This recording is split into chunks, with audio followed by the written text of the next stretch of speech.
everybody, welcome back to my YouTube channel. Today I wanted to touch on the topic of lighting. I've recently upgraded quite a few lights in my place here.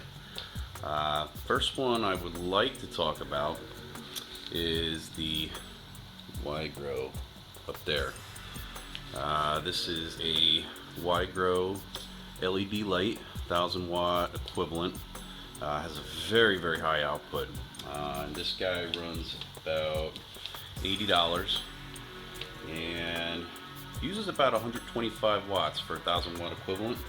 And the spectrum on this guy is about 230 to 850 nanometer. Now, I know we've all been sort of tricked into, or the original thinking was, well, let's get lights and eliminate the green spectrum, just have the grow lights have mostly red and blue. But there's been a lot of research done and a lot of topics on how green is actually essential. Even though it doesn't directly get used by the plants, it is very important. I'll have to post this video. I'll put the link up at the top. There's a guy who did a video. He's actually, I believe he's got a PhD. He did a whole topic on far red, the forgotten photons. Very interesting topic. And he goes into the whole stark-einstein law about, one photon exciting one electron and how it has this whole Emerson enhancement effect. Very interesting stuff. I encourage you to check it out. But again, wanted to keep it sort of short this time and just discuss these 3 new types of lights that I've recently put in. You can see this up here, just very simple to hang. I have it literally hanging from 2 hooks in the ceiling there. I've had great results with most of the plants. If anything, it's been a little too intense. I've had to back off some of the lighting. I actually got this Phalaenopsis to finally bloom. You can see in the back there, it's putting out a nice long spike. So, yeah, things are great. Alright, let's take a look at the next one. Alright, next light, it's kind of hard to see there under the guise of the other lights. It's actually another sunlight. This one's a little more yellow. This one here is called the Relassy. It's a 300 watt panel. This guy here runs for about $70. It uses about 60 watts equivalent, and it is actually a 380 nanometer to 800 nanometer spectrum LED light. And this has a really good intensity. It's a little hard to see on camera here because, like I said, because of the other lights, but you can see there the reflection off the wall. It's actually lighting up all within this terrarium here. It's actually shining down to some of the other plants in the back. Again, I've had great results. I've again, like I mentioned before, I'm getting away from so much of using these lights that have the red and the blue. This actually looks more red and blue than it actually is in person. You can actually see there are some white ones mixed in there, so it's really not as pink as it has the appearance there. Up there is another YGROW. I actually have 3 of these. Now, as I mentioned before, the YGROWs have a really high output. I believe the equivalent of, I think it's like 1,000 micromole per meter square for up to about, I think it's like 18 inches, 24 inches. So these are pretty high output lights. Again, we talk about lighting indoors and growing plants indoors. I think a lot of people tend to think you need a lot more lighting than you really do. You have to remember, outside you have conditions where it's actually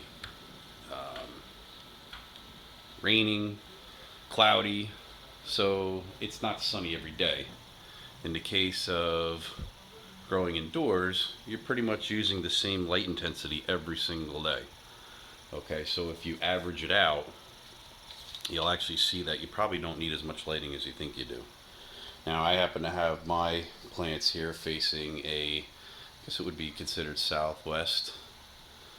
So I get a fair amount of light in here come summertime. So that also helps substitute everything. Now, one other one I wanted to talk about was this up here. These are the Monios-L T5 LEDs. These are 2 foot, a little hard to see there, they're 2 foot.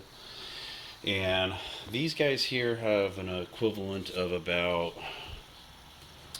I want to say, it consumes about 30 watts, and I guess the output itself is really high. I think it's like 200 or 300 micromole at the distance I have these plants now. So this is perfect, perfect for a lot of these little plants. Again, anything more, I'd probably start cooking them. You can see some of the leaves on here are already, you know, turning reddish. Everything's very happy. So they have a very good output. If you have any sort of shelving like this and you're looking for little lights, they are just fantastic. And again, they're full spectrum, 380 nanometer to 800.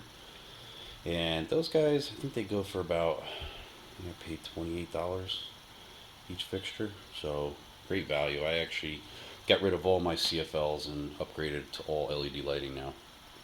So yeah, this is the new lighting. And by the way, I'm not getting paid to advertise any of this. I wish I was, but just doing experimenting with different LED grow lights and how to grow indoors. Obviously I don't have a greenhouse, so this is the way I have to go. Okay, so one of the other things I wanted to talk about real quick was, you know, we think about LED lighting and we think about how many lights we need, and a lot of times we think about how much intensity and, you know, how many hours do I keep it on. Well, there's a measurement called DLI. It's nothing new. I think it's been around for many years. It's basically the equivalent of how many photons does a plant need in a 24-hour period. If we look at a wavelength of 400 to 700 nanometers, how much does it need in a 24-hour period? And with the DLI units, you can there's actually standards that have been determined for how many each plant needs and how many it takes to make a plant happy. So I encourage you to look some of that up. I'll see if I can put some links on here to some DLI information. Again, hopefully I'll do more topics on it in the future, but it's fascinating. And you'd actually be surprised. You probably don't need as much light as you think to get certain things to bloom. Again, it's quality of light. These lights, all the lights I've shown you, have a very high CRI, and that's basically the equivalent of how close it is to sunlight. I believe the 3 that I've shown you are anywhere from 90 to 95 CRI index as far as the quality of light. So again, I'll put some links up here. Check it out. Let me know what you think. Give you a nice shot there of how I grow. All right, everybody. Oh, by the way, hats off to Mother Nature there. You can see I got my back door open here. We're in the Northeast United States, and it is going to be 70 degrees on January 12th. Can you believe it? Unbelievable. I love it. All right, everybody. Have a great day, and thank you for watching.